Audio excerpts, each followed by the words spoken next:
Welcome to the Deep Dive. This is the show where we take the densest regulatory guides, the thickest Army pamphlets, and the most obscure rule books, and we perform a high-speed extraction. We pull out the surprising, the codified, and sometimes the seemingly absurd nuggets of knowledge. Also, you can get immediately well-informed. And today, we are charting a course into, well, the ultimate bureaucratic and ceremonial environment, the U.S. Army. This is a world where truly nothing is left to chance. Not a thing. Every movement, every piece of fabric, every single step is a mandatory microcode. It's all about establishing rank, discipline, and history in a language that is, well, it's often completely invisible to the outside world. Exactly. And you should forget the basics you learned about military history. We are operating on the level of the rule book itself. We're talking about the Army regulations, the ARs, and the training circulars, the TCs. These are the actual documents that dictate the exact dimensions of a unit flag, where a general officer sits at a formal dinner, and why a flag, for instance, cannot be dipped as a compliment. And our mission today is to show you that these regulations are far from arbitrary tradition. They are the physical and historical bedrock that ensures immediate, unspoken understanding. Understanding of rank, respect, and order. And all within a massive global institution. When immediate obedience is required, the precise rules, from the location of a forefinger on a temple to the cadence of a 30-inch step, that becomes the foundation of the entire culture. That truly is the key takeaway. So let's start with the most profound visual marker of hierarchy and tradition. The flag itself. We are diving into Section 1, decoding the colors, hierarchy, design, and display. Let's do it. So we all grasp the essential concept, right? The American flag, the national color, it always goes first. It's the absolute #1 position. Right. But once you move past that, the order of precedence becomes this non-negotiable, strict pyramid that governs every single formal ceremony. That's right. And the first layer beneath the U.S. flag, that involves international relations. You immediately move into foreign national flags. Okay, so how are those ordered? And here is where the strict codification kicks in. Mm-hmm. They are normally arranged in alphabetical order. Just alphabetical. Alphabetical according to their name in English. That is fascinating. So it implies that the hierarchy isn't based on, say, the rank of the visiting dignitary or the age of the nation. Not at all. It's purely a linguistic organization for the display. For the flag display, absolutely. It's an established, predictable rule. It's designed to avoid any diplomatic slight or confusion that might come from, varying international protocol systems. Makes sense. So below the foreign flags, where do we go next? Then you find the flags representing the executive branch of the U.S. government. So first the flag of the president, and then the vice president. And then we hit the state and territorial flags. Now, I always assumed this would just follow the alphabetical rule again, but the Army regulations specify a dual system. They do. The preferred method is displaying them in order of the date the state was admitted to the Union. So it's a nod to history? Exactly, to history and longevity. However, installation commanders are permitted to use alphabetical order if that makes the display easier to manage locally. So there's a little bit of practical wiggle room there. A tiny bit. Yeah. And territorial flags follow the states, ordered either by recognition or, again, alphabetically. It's an example of precision, but with a small margin for practical adaptation. And finally, we get to the flags for the uniformed military services themselves, the organizational colors. Yes, and they have a strict historical ranking, too. So what's the order? It reflects the founding and evolution of the armed services. It goes Army, First, of course. the Marine Corps, Navy, Air Force, Space Force, and finally the Coast Guard. And that sequence is a major visible act of protocol. It communicates institutional history and command structure instantly. You see that line of flags, you know the order of seniority of the services. Beyond just where it sits in line, the flag of the United States is encased in what really amounts to a meticulous list of thou shalt not rules. Oh, absolutely.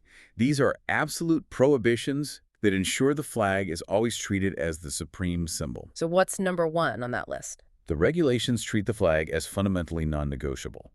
For instance, the rules are explicit that no lettering, insignia, object, or marking of any kind can ever be placed on the U.S. flag itself. So it has to remain pure. A symbol that must remain pure of any external identifiers. That's the idea. And visually, its placement relative to everything else must respect what's called the position of honor. Correct. When you have multiple flags displayed on the same level, the U.S. flag must never be placed below or to the right. of any other flag. The right, from the observer's perspective, being the lesser position. Exactly. From the flag's own staff perspective, its own right is the position of preeminence. And we see these strict rules on how it can physically be displayed. You can't just drape it however you want, can you? That's right. It has to be displayed flat or allowed to hang completely free. What's forbidden? It is explicitly forbidden to use the flag for decoration by, say, festooning it over arches, tying it into a bow or a rosette, or using it as drapery.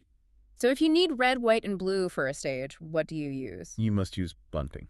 And speaking of bunting, if the national colors are used for decoration, I'm guessing even that has a codified order. Yes, of course it does.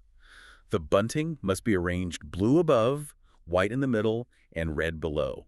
This ensures that even when the flag itself isn't used, the symbolic colors retain their ordered hierarchy. I think the most striking prohibition for most people, and you mentioned this briefly, is the rule against dipping the flag. This is fundamental to U.S. flag protocol. It's explicitly referenced in AR 625. And what does it say? The flag of the United States, when carried by troops or flown at a military post, will not be dipped by way of salute or compliment to any person or thing. That's a powerful point of national distinction, isn't it? I mean, in many other nations' militaries, dipping the national flag is a standard courtesy. It is. When passing a foreign head of state or another vessel, it's common. But the U.S. military is uniquely prohibited from doing this. Why is that? It reflects a deep-seated institutional belief, one that's enshrined in law and military custom, that the U.S. flag stands alone in its supremacy. It renders compliment to no other flag, no other nation, no person. Domestically or internationally? Anywhere. It's an explicit instruction designed to maintain the flag's status as the highest symbol of sovereignty. That one small prohibition tells you volumes about the country's self-perception on the world stage. Okay, so moving from the national color to the concept of individual authority, we find these things called positional colors. Right, and these aren't just decorative. They are mobile, personal identifiers for high-ranking civilian and military officials. Almost like a traveling coat of arms. That's a great way to put it. They are crucial because they instantly identify the rank and office of the official, whether they're in a command post, a headquarters, or a foreign capital. And as markers of an office, they have a key restriction I found interesting. Yes, positional colors are not authorized to display streamers. Why the distinction? Streamers are so important for history. Exactly. Streamers record the campaign service and history of a unit or an organization. These positional flags, they represent a temporary authority held by an individual occupying a specific office. Like the Secretary of Defense. Precisely. The history belongs to the fighting unit, not the political office. Let's look at the complexity of some of these designs. The differences can be extremely subtle, right? It seems like it would require deep institutional knowledge to spot. Oh, absolutely. Take the flags for the Secretary of the Army and the Undersecretary of the Army. Okay, what's the difference there? The basic framework is identical. The U.S. coat of arms is centered, and there's a white five-pointed star in each corner. But the colors are inverted. How so? For the Office of the Secretary of the Army, the background is scarlet and the fringe is white. This signifies the ultimate civilian authority within the service. And the immediate subordinate, the Undersecretary. Their flag is the reverse. The background is white, but the stars and the fringe are scarlet. So it's a codified, color-coded reversal. It is. It establishes a visual relationship and a clear, immediate distinction between the first and second highest civilian roles. That is just phenomenal detail. And the military leadership has their own equally complex positional colors. Right. Consider the flag for the Office of the Vice Chief of Staff, U.S. Army. This position involves operational command, staff coordination. It's a very busy role. And the flag reflects that. It does. The background is divided diagonally into 4 sections. Upper and lower are white. The end sections are scarlet.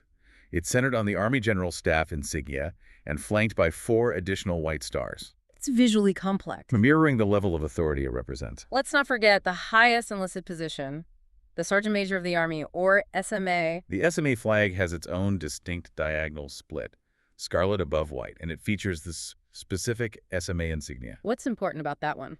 What's important here is that even the highest enlisted soldier, the voice of the NCO Corps, has a positional color that reflects their unique, non-commissioned authority within the overall command structure. Now, about retention. Since these flags represent the office, not the person, what happens when the official leaves? Can they take it with them? Generally, no. Retention is prohibited because they are strictly defined as items of office. So they get passed down to the next person. Right. But there are carefully controlled exceptions. Retired general officers, for instance, whose entire career is intrinsically tied to their rank, are authorized to retain their individual flags as mementos of service. And what about the civilians, the senior executive service officials? An SES official may only retain their flag if they receive an award for outstanding service. That differentiation is critical. It is. Military rank earns the retention, but civilian service requires an outstanding achievement award before the flag can be kept. It draws a clear line between status from military rank and status from a temporary civilian post. The final aspect of the whole flag assembly is the finial, the ornament on top of the staff. And it's not just a decoration. It's a code unto itself. It indicates the context and the authority of the flag. And get this, there are only 4 authorized types. So this is where we see practical function and ceremonial purpose defined by a shape. Precisely. The most exclusive finial is the eagle. The eagle is reserved exclusively for presidential flag staffs and color staffs. If you see it, you know it signals the presence of the commander-in-chief. Simple as that. Then we have the spearhead. This is the Army standard for any ceremony. The spearhead is the only device authorized to be used with Army flags when they are displayed in a ceremonial flag line, like a parade or a review. So if you see a formation of unit colors, Every single one should be capped with a spearhead. It represents military readiness. the acorn is next on the list. The acorn is used for smaller, more utilitarian markers and marking pennants. These are flags used for directing movement or marking boundaries during drill. So less ceremonial, more functional. Exactly. And finally, the ball. Which seems like the most common one. It's the basic, standard decorative ornament you'll see at the top of permanent outdoor installation flagpoles. It's also used for things like wall-mounted advertising flags or recruiting office flags. It just indicates a static, often non-ceremonial display. So if you were walking onto a base, you could tell instantly if a flag was being used for a troop formation just by looking for a spearhead. Correct. The finial is a nonverbal command, and that sense of purpose extends to the material itself. You mentioned that flags for indoor use have a specific trim. Yes, indoor and parade flags are typically made of high-quality banner rayon or heavyweight nylon, and they must include rayon fringe. And that fringe is strictly ceremonial. It's an enrichment element. It's explicitly not considered part of the design prescribed by the statutes. It just signals formality. But when a flag is meant for outdoor use, like flying over a barracks every day, The material shifts to nylon wool or heavyweight nylon, and critically, they are displayed without fringe, that makes perfect sense. The fringe would just be destroyed by the elements. right? And in the field, unnecessary ceremony is stripped away. Every single material choice, from rayon to nylon, is dictated by its authorized use. So if individual positional flags represent the authority of the moment, then unit flags must represent the enduring identity and history of the organization. That's a perfect way to transition. Let's get into Section 2. Unit identity and war history in streamers and guidons. This is where the organization visually communicates its legacy, isn't it? It is. Unlike, say, a civilian corporation, Army units physically wear their service history, sometimes spanning centuries, right there on their color staffs. So first, we need to reiterate that distinction we made earlier because it seems fundamental. Color versus colors. Yes, a single color refers specifically to the national color, so the U.S. flag, when it's displayed according to regulation. And the plural. Colors means the national color and the positional or organizational colors. When a unit is marching in review, they are carrying the colors. Okay, next up is the Guidon. This is the essential marker for smaller tactical units. Companies, troops, batteries. Right, and the guidon is defined by its distinct swallow-tailed shape. And its size is highly specific. Very specific. A 20-inch hoist, which is the vertical measurement, by a 27-inch fly, the horizontal, with a 10-inch fork, creating that signature V-cut. And unlike the ceremonial flags, Guidons do not use French. the color scheme of the Guidon acts as an immediate visual shorthand for the branch of service, right? It tells anyone who sees it what that unit's primary function is. Precisely. If you are standing at a parade field, you can identify the function of every single unit without reading a sign. Give me some examples. Okay, so signal units use orange and white, the colors of communication. Military police use green and yellow, the traditional colors of law enforcement. And what about the most fundamental branch, the infantry? Infantry, being the oldest branch, uses national flag blue and white. Cavalry, which was historically mounted and is now often reconnaissance-focused, uses yellow and green. Every branch has its own mandated pair. I noticed that for units considered branch immaterial, so administrative, support, specialized formations like special troops battalions, they use a different standard. They do. They use teal, blue, and yellow. If a unit's function is broad, not dedicated strictly to artillery or aviation or armor, it defaults to the branch immaterial color scheme. It prevents confusion. Prevents any confusion with the mission-specific branches. Then finally, let's talk about the U.S. Army flag itself. The U.S. Army flag is the service's ultimate symbolic flag. It's ceremonial white, quite large at 4 feet 4 inches by 5 feet 6 inches, with yellow fringe on 3 sides. And it has the seal on it. It features the Department of the Army seal in ultramarine blue, along with the inscription United States Army and the year 1775, which commemorates the establishment of the service. But that 1775 inscription places it right at the founding of the nation. It does. And because of that, the flag holds precedence over all other Army flags. In a ceremonial formation, if there are no foreign or state flags present, the Army flag is carried at the marching left of the U.S. flag. Now we get to the part where history literally becomes a physical artifact: campaign streamers. Yes. These are narrow ribbons awarded for participation in specific military campaigns or for meritorious service and heroism. They're hung from the organizational color staff. They transform the color staff into a dynamic, living timeline. They really do. The sheer breadth of conflicts represented by these fabric ribbons is staggering. It gives you a comprehensive overview of nearly 2.5 centuries of continuous action. Let's start at the beginning. These streamers go all the way back to the Revolutionary War. All the way. With markers for battles like Lexington 1775 and Yorktown 1781, then you trace through the War of 1812 and the Mexican War. But what I find most striking is the detail given to the various internal conflicts. You see streamers for the Civil War, from Sumter in 1861 right through Appomattox in 1865. But you also see the record of the Army's expansive role in territorial expansion, which is documented in the Indian War streamers. And these are very specific campaigns. Very. Such as Miami from 1790 to 1795, and much later, the Little Bighorn from 1876 to 1877. That shows just how granular the historical record is. I mean, a massive conflict like World War II and a localized campaign are all captured on equal footing on that streamer staff. And the 20th century conflicts are cataloged with even more specificity. World War I, for example, includes streamers for St. Mihiel and Meuse-Argonne. And World War II is global. Absolutely. The list covers multiple theaters: Normandy, Rhineland, and Central Europe in the European theater, and then specific campaigns like Luzon and the Sicilian campaign. And the complexity of a conflict like the Vietnam War necessitated multiple distinctions. It did.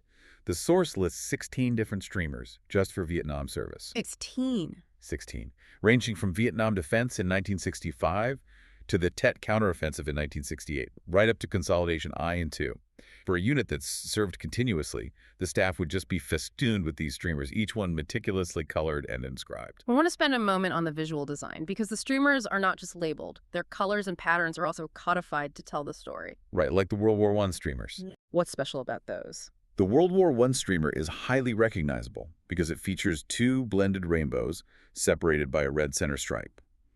That design, with its vibrant colors, reflects the imagery associated with the Great War and the Allied forces. It's a very striking visual. And then you have unique devices added for specific achievements. You mentioned the Korean War streamer. Yes, it's light blue with a white border and a white center stripe, but the regulations allow for a small bronze arrowhead device to be added to the streamer. And that arrowhead device is crucial. What does it signify? It signifies participation in an amphibious assault or a combat parachute landing. So a D-Day style landing. Exactly. If a soldier sees the Korean War streamer on the staff and it has an arrowhead device, they know instantly that unit participated in that kind of high-risk assault. That level of detail is incredible. For a historic unit, let's say a highly decorated infantry regiment, what does the cumulative effect of having 50, 60, or even 70 streamers look like? It becomes a heavy, flowing mass of silk.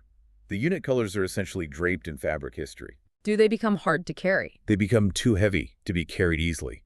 They often require 2 flag bearers just to handle the weight and volume of the streamers alone. When a unit posts its colors, they are not just posting a flag. They are posting their entire recorded combat history. It demands respect. It makes the identity of the unit immediately tangible and physical. It does. So if these colors are the physical manifestation of institutional history, what happens when that history stops? when a unit is inactivated or folds. The end-of-life process for these flags is crucial for preserving the memory, and the rules for disposition are highly differentiated. We have to clearly define two types of units the Army maintains, TO and TDA.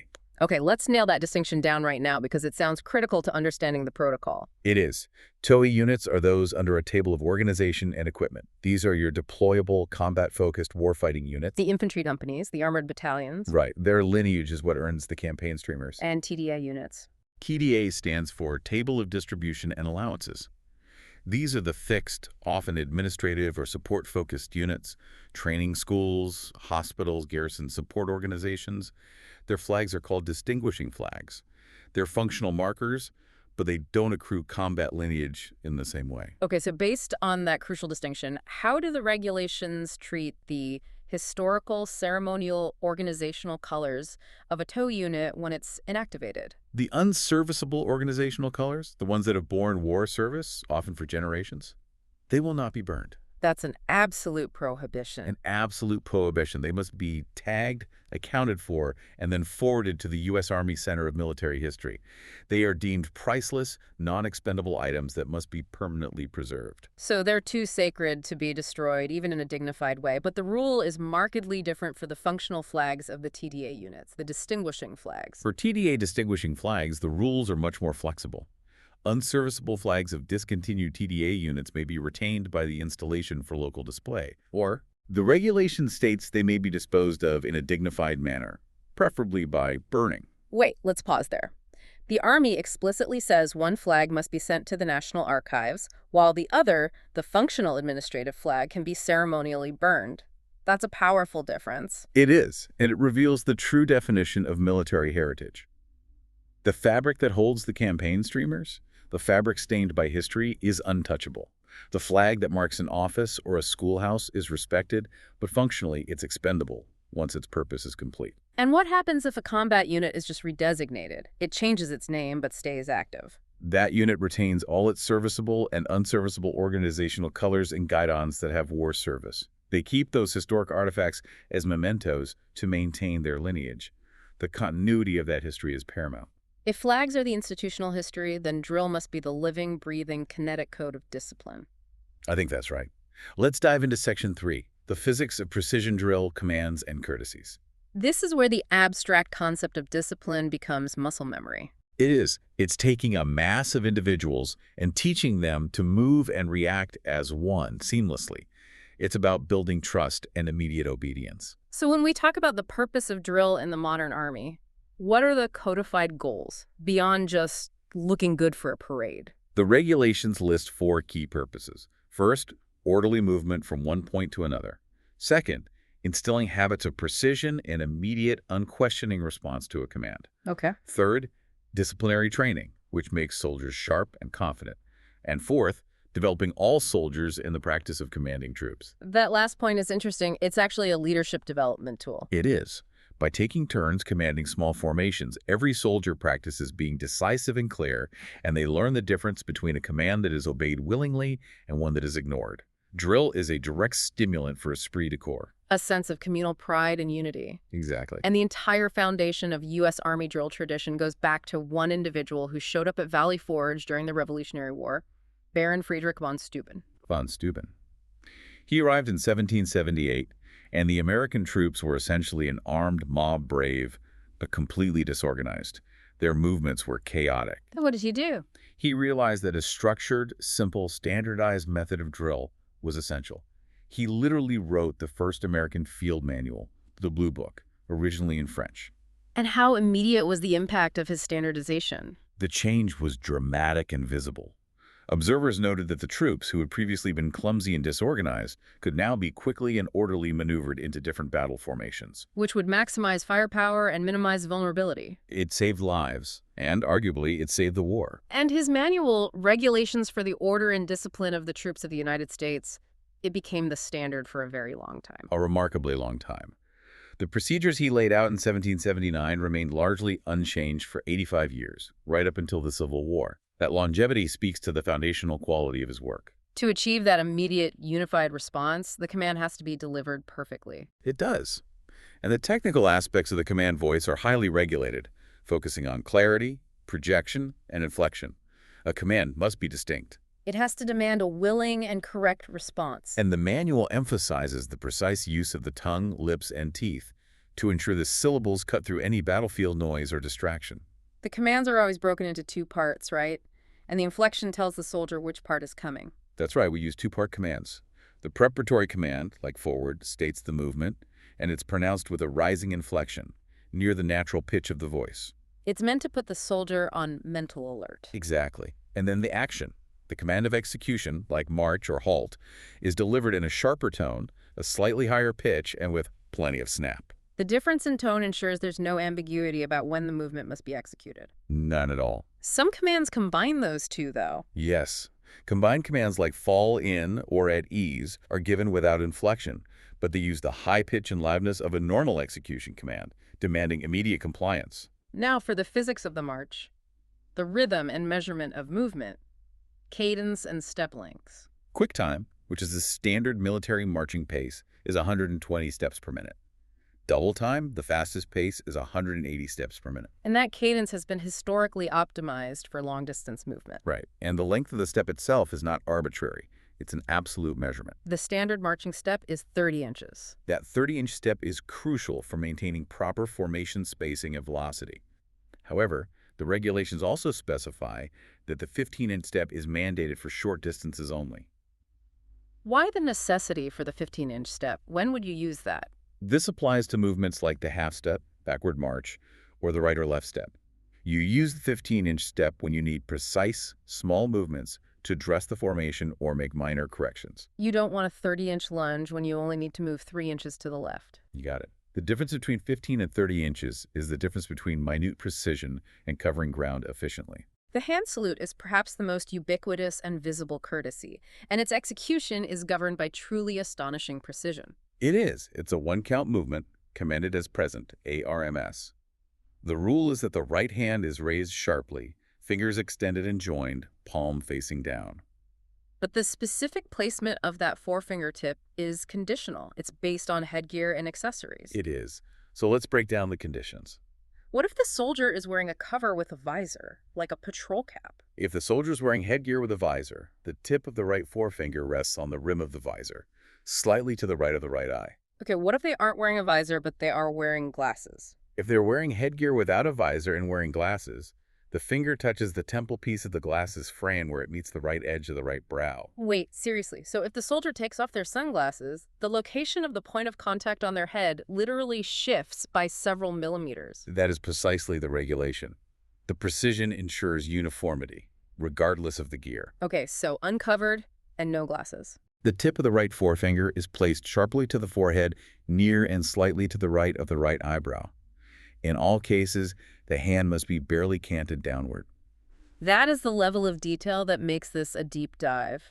I mean, an instructor could theoretically ding a recruit for having their finger 1 millimeter too far to the left. They absolutely could. It's intense, and it speaks to the foundational need for every motion to be exact. Furthermore, the rules dictate how the salute interacts with movement. If a soldier is double timing, they must first come to quick time before rendering the salute. You cannot salute while running. Correct. The movement has to be sharp, stationary, and rendered from the position of attention. And information. When marching in a formation, only the person in charge salutes, ensuring the rest of the unit maintains discipline and attention. What about the generally confusing indoor saluting rule? The general rule is simple. No saluting indoors. The exceptions are extremely narrow. Which are? When reporting to a commander in their office, or when the soldier is on duty as a guard. That's pretty much it. Courtesies aren't just for officers. They are required in response to the flag itself and the music associated with it. Let's cover reveille and retreat. The bookends of the military day. These ceremonies define the day's structure. The flag is raised at the first note of reveille. And at sunset? At sunset, the ceremony involves two musical pieces.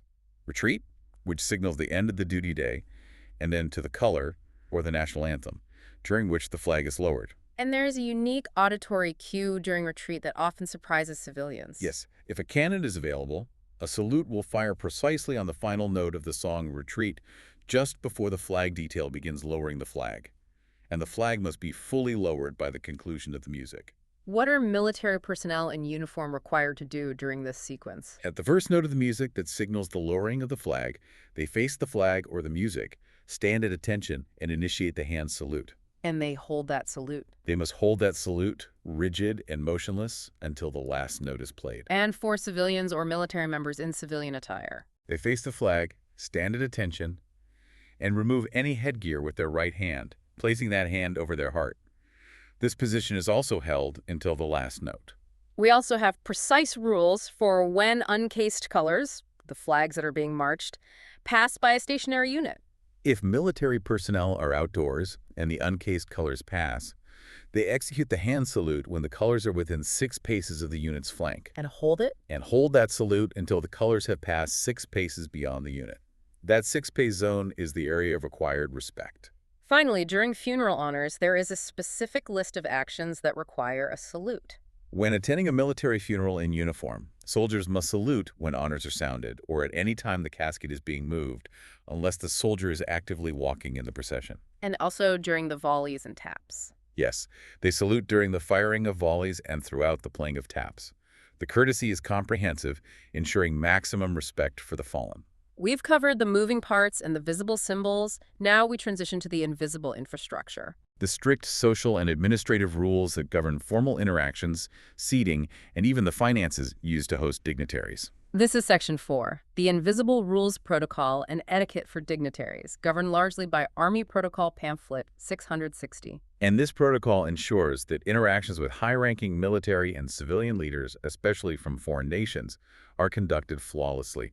It's about avoiding accidental slights or diplomatic errors. So hierarchy is defined not just by rank, but by physical placement. Absolutely. In formal ceremonies involving troop reviews, the rules dictate exactly where the most important guests sit on the reviewing stand. The reviewing officer, the highest-ranking official performing the review, is seated on the reviewing stand to the right of the host. The right side, by military tradition, is the enduring position of honor. And other VIPs? VIP guests, who are not performing the review, sit on the left rear of the reviewing stand. What role do spouses play in this hierarchy? For seating purposes at official ceremonies and dinners, the spouses of officials are accorded the rank of their official. This is strictly a courtesy for placement. But they don't actually hold that precedence themselves. Correct. It is explicitly stated that they do not individually hold that precedence unless they possess an office or position that already prescribes their own. Moving to dinner seating, precedence can shift based on the objective of the event. Right. If the event is a formal dinner honoring a specific person, the guest of honor or awardee and their spouse receive the second place of honor. They are seated immediately to the right and left of the host or host spouse. And at a round table, the host and guest of honor have the best position. Usually facing the entrance or the center of the room, yes. What is the specialized rule for seating foreign counterparts, especially when linguistic needs come into play? This is a critical diplomatic rule that can temporarily override strict rank.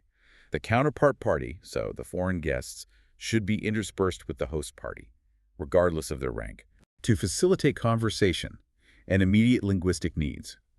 If you seat all the Americans together and all the Germans together, conversation just dies. And where should they specifically not be seated? They should not be seated at the ends of the table. Because their ranks might be technically junior to some U.S. officers present? Exactly. And seating them at the ends could be interpreted as isolating them or giving them a junior position, which is undesirable for diplomatic relations. Linguistic utility and diplomatic ease, in this instance, trump the ironclad rule of military rank order. The idea of an official call sounds almost Victorian, but it is a formal procedure for establishing courtesy within the chain of command. It absolutely is. Calls are defined as arrival calls, so subordinate to superior, courtesy calls, and departure calls. Historically, a newly arrived subordinate officer was expected to make an arrival call on their immediate superior within the first week of arrival. That establishes the relationship immediately. And what about when a subordinate leaves? Custom still dictates that an officer departing a post or unit should make a formal departure call with their immediate commanding officer as a final act of respect and courtesy. It properly acknowledges the relationship at both its beginning and end. Let's look at the structure of a receiving line, a common fixture at formal receptions or military balls. The receiving line is intensely structured to ensure speed and formality. It's led by an aide or staff officer who announces the names. And the main invitee goes first. Always. And introduces their guest or spouse to the principals standing in the line. What are the key etiquette points for the guest moving through that line? 2 critical points. First, the guest must never shake hands with the aide announcing the names. The aide is working. They're not part of the receiving party. And second, The guest must give only their official title or grade and name, for example, LTC Jones or Mr. and Mrs. Smith, to the aide. They do not stop to chat with the aide. They proceed immediately to the host for a handshake and a brief greeting. it's all about maintaining a dignified, smooth flow. Finally, we turn to the money that makes all this protocol happen. The official representation funds, or ORF. These are strictly managed funds used for official entertainment for distinguished visitors, and the emphasis is on official and distinguished. So who counts as an authorized guest for these expenditures? The list is specific. Foreign government officials, senior U.S. government officials like members of Congress, state and local officials, and distinguished citizens who have contributed substantially to the DoD or the Army. They are always external to the routine Army structure. And here is where the financial regulations become fascinatingly restrictive. The ratio rule. This dictates how many DoD personnel can attend an ORF-funded event for every authorized guest. This is the financial firewall. It's designed to prevent ORF from becoming a slush fund for internal parties. You need staff to host, but you can't let the internal staff vastly outweigh the guests. So for smaller events, under 30 total invitees. A minimum of 20% of the invitees must be authorized guests. That means you can have a ratio of 1 authorized guest for up to 4 DoD guests. More internal support for smaller events. Right. But if the event swells to 30 or more invitees, The standard jumps dramatically. it does. A minimum of 50% of invitees must be authorized guests. This is a strict 1 authorized guest to 1 DoD guest ratio. That ensures any large-scale use of ORF is overwhelmingly focused on actual external engagement, not internal socializing. Precisely. And the regulations are also incredibly explicit about what you cannot use these funds for. The prohibited uses are extensive. You can't use ORF for meals for DoD employees during routine meetings. It can't be used for purely social events for DoD personnel, nor can it pay for retirement receptions or farewell dinners. If you want to celebrate a retirement, you pay for it yourself. You do, and you cannot use ORF for gifts given to DoD personnel. If a gift is given to an authorized external guest, there's a monetary cap. And that cap is tied to GSA thresholds. Yes, it was set at $415 as of January 2020. The number isn't random. It is meticulously calculated to avoid the appearance of a substantial gift, ensuring it's seen as a token of appreciation, not an item of significant monetary value, Every penny is governed. to ensure protocol remains ethical and official. And with that, we have successfully navigated the deep, deep waters of military regulations. We've covered the highly detailed language of visual protocol. The crimson fringe on a positional flag to the exact cadence required for a 30-inch step. We've seen how this microcode, from the 4 authorized finials to the complex 1.1 ratio governing large dinner budgets, is not just tradition, but an essential stabilizer. These minute rules preserve institutional memory, communicate rank, and guarantee immediate, unspoken understanding in high-level formal settings. The complexity is what creates precision and ultimately unity. We detailed the rigorous distinction in how flag material is used and how campaign streamers turn the color staff into a heavy, flowing, physical timeline of conflict. And that brings us back to that unique regulation we explored. The end-of-life process for unit flags. Yes, the distinction between the 2 types of flags perfectly encapsulates the value system of the Army. Really does. We established that unserviceable organizational colors, the historical war service flags of the combat TOE units, will not be burned and must be sent to the U.S. Army Center of Military History. Versus the rule that states unserviceable distinguishing flags, the functional, administrative flags of the support TVA units, may be disposed of in a dignified manner, preferably by burning. So consider this. What does this codified distinction between a flag that must be saved forever and a flag that can be destroyed, revealing the difference between the functional unit marker and the symbolic unit marker, tell you about the enduring definition of military heritage and what institutions truly value when history is no longer being actively made? That is certainly a powerful question to mull over. The physical fate of the flag defines the unit's legacy. Indeed. Something to contemplate until our next deep dive. Thank you for joining us. Thank you.